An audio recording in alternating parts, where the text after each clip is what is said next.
Okay. ಎಲ್ಲರಿಗೂ ಜೈ ಶ್ರೀರಾಮ್. ಕಳೆದ ಸಂಚಿಕೆಯಲ್ಲಿ ನಾವು ಕಗ್ಗಗಳು, ದೋಹಗಳು ಮತ್ತು ಶ್ಲೋಕಗಳನ್ನು, ಹಲವಾರು ಶ್ಲೋಕಗಳನ್ನು ತಿಳಿಸಿಕೊಟ್ಟಿದ್ದೇವೆ. ಮತ್ತು ಇವತ್ತಿನ ಸಂಚಿಕೆಯಲ್ಲಿ ನಾವು ಸರ್ವಜ್ಞನ ವಚನಗಳನ್ನು ತಿಳಿಸಿಕೊಡ್ಲಿಕ್ಕೆ ಇದ್ದೇವೆ. ಸರ್ವಜ್ಞರು ಅಂತ ಹೇಳಿದರೆ ಎಲ್ಲವನ್ನು ಬಲ್ಲವನು ಸರ್ವಜ್ಞ ಅಂತ ಹೇಳೋದು ಒಂದು ನಾಲ್ನುಡಿ, ಎಲ್ಲರಿಗೂ ತಿಳಿದಂಥ ವಿಚಾರ.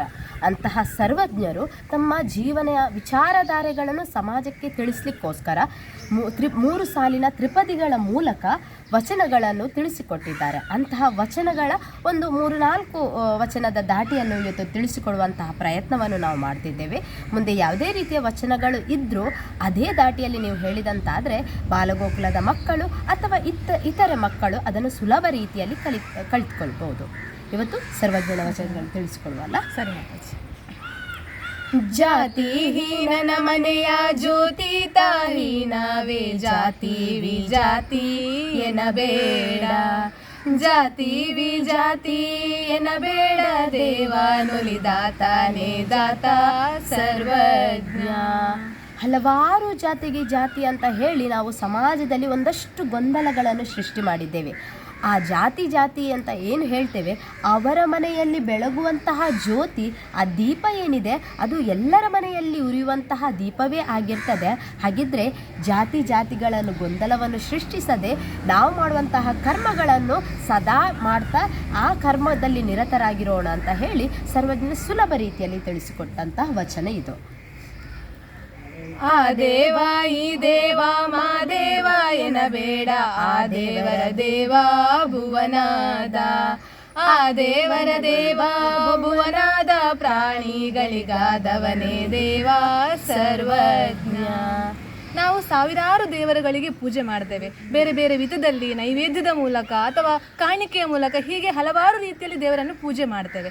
ಆದರೆ ಈ ಪೂಜೆಗಳೆಲ್ಲ ಕೂಡ ದೇವರಿಗೆ ಸಲ್ಲಿಕೆ ಪ್ರಮುಖ ಕಾರಣ ಅಂತ ಹೇಳಿದರೆ ನಾವು ಇನ್ನೊಬ್ಬರಿಗೆ ಸಹಾಯ ಮಾಡುವಂಥವರಾಗಬೇಕು. ನಮ್ಮ ಸುತ್ತಮುತ್ತಲ ನೂರಾರು ಕಷ್ಟ ಕಾರ್ಪಣ್ಯದಲ್ಲಿರುವಂತಹ ಜನರಿದ್ದೂ ಕೂಡ ನಾವು ದೇವರಿಗೆ ಪೂಜೆ ಮಾಡಿದರೆ ಅದು ದೇವರಿಗೆ ಸಲ್ಲಿಕ್ಕಿಲ್ಲ. ಹಾಗಿದ್ದಾಗ ನಾವು ಈ ಭೂಮಿಯಲ್ಲಿದ್ದ ಮೇಲೆ ಸುತ್ತಮುತ್ತಲಿರುವಂತಹ ಕಷ್ಟದ ಜನರಿಗೆ ಸಹಾಯ ಮಾಡುವಂಥವರಾಗಬೇಕು. ತನ್ಮೂಲಕ ಆ ಸೇವೆ ದೇವರಿಗೆ ಸಲ್ತದೆ ಅಂತ ಹೇಳಿ ಸರ್ವಜ್ಞನವರು ತಿಳಿಸಿಕೊಟ್ಟಂತಹ ಸುಲಭವಾದಂತಹ ವಚನ ಇದು. ವಿದ್ಯೆ ಕಲಿಸದ ತಂದೆ, ಬುದ್ಧಿ ಹೇಳದ ಗುರು, ಬಿದ್ದಿರಲು ಬಂದು ನೋಡದ, ಬಿದ್ದಿರಲು ಬಂದು ನೋಡದ ತಾಯಿಯು ಶುದ್ಧ ವೈರಿಗಳು ಸರ್ವಜ್ಞ. ಮಕ್ಕಳಂತ ಹೇಳಿದರೆ ಕಾಲಕ್ಕೆ ಆಗುವಂತಹ ಷೋಡೋಪಚಾರಗಳಂತ ಏನು ಹೇಳ್ತೇವೆ, ಅದರ ಜೊತೆಗೆ ವಿದ್ಯೆಯನ್ನು ಕಲಿಸಬೇಕು. ಹಾಗೆ ಏನೋ ಆರೋಗ್ಯ ತಪ್ಪಿದೆ ಅಂತ ಹೇಳಿದರೆ ತಾಯಿಯ ಕರ್ತವ್ಯ ಆರೈಕೆ ಮಾಡುವಂಥದ್ದು. ಇಂತಹದ್ದನ್ನು ಮಾಡಿದಾಗ ಮಾತ್ರ ಆ ಸಂಬಂಧಗಳಿಗೆ ಒಂದು ಬೆಲೆ, ಅಂಥ ಸಂಬಂಧಗಳು ಇದ್ದಾಗ ಮಾತ್ರ ಪ್ರಪಂಚ ಚೆನ್ನಾಗಿ ನಡ್ಕೊಂಡು ಹೋಗಲಿಕ್ಕೆ ಸಾಧ್ಯ ಅಂತ ಹೇಳಿ ಸರ್ವಜ್ಞರು ಸುಲಭ ರೀತಿಯಾಗಿ ತಿಳಿಸಿಕೊಟ್ಟಿದ್ದಾರೆ. ಆಡದಲೆ ಕೊಡುವವನು ರೂಢಿಯೊಳಗುತ್ತಮನು, ಆಡಿ ಕೊಡುವವನು ಮಧ್ಯಮನು, ಆಡಿ ಕೊಡುವವನು ಮಧ್ಯಮನು, ತಾನಾಡಿಯು ಕೊಡದವನು ಅಧಮನು.